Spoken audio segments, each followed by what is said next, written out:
Now to Durango, where federal prosecutors are blaming an antique locomotive for starting one of the worst fires in Colorado history. Tonight, the Durango and Silverton Narrow Gauge Railroad Company is on the defense. The 416 fire burned 54,000 acres last year.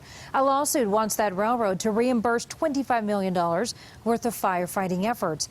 The train runs from Durango to Silverton. Mountain Newsroom reporter Matt Kroschel joins us live from there tonight. And Matt, some locals suspected this all along, but of course they are standing by that train. You know, the train is really just part of the framework. It's part of the community out here. Federal investigators say it was embers from that train that actually sparked the 416 fire last year. Tonight, there's now lawsuits up against this company, and the community is rallying around the company. It's the real McCoy. That sound.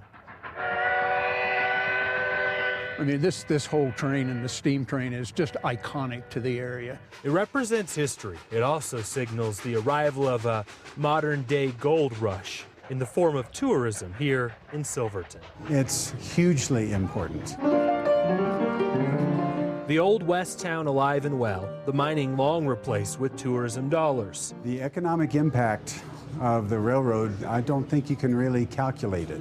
Most of these dollars arriving by train. The effect on families, the effect on communities. Bill Walco brought his family here 2 decades ago, chasing the Durango-Silverton narrow gauge railroad's success. Now the railroad is under fire for causing a fire. The 416 wildfire sparked by one of their locomotives. So what would happen if the train stopped?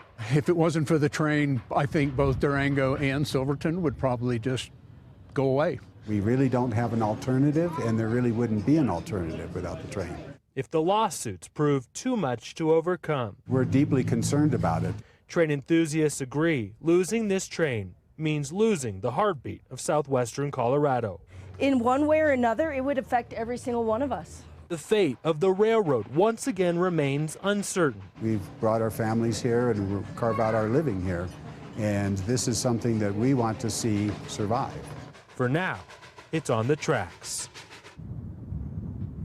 The railroad is also facing another civil lawsuit filed by some of the residents that live near where that 416 fire was.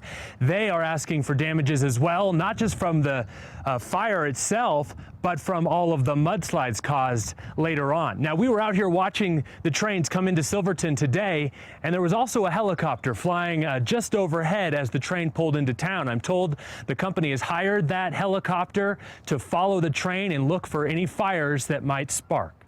We're live in Silverton. Matt Kroschel covering Colorado First. All right, interesting, Matt. Thank you. As for the railroad, it says we are fighting hard to keep this tradition alive for another 100 years.